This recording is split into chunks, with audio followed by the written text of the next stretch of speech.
Hey there, welcome to TechTube. Today I'm going to talk a little bit about how you can change your background while you're live streaming in Bigo Live.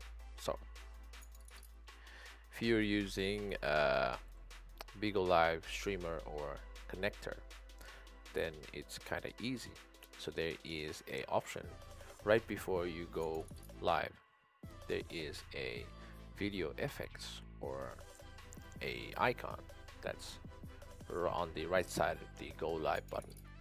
So when you press that, there should be an option called background, so you can just choose any background you like while you're live streaming.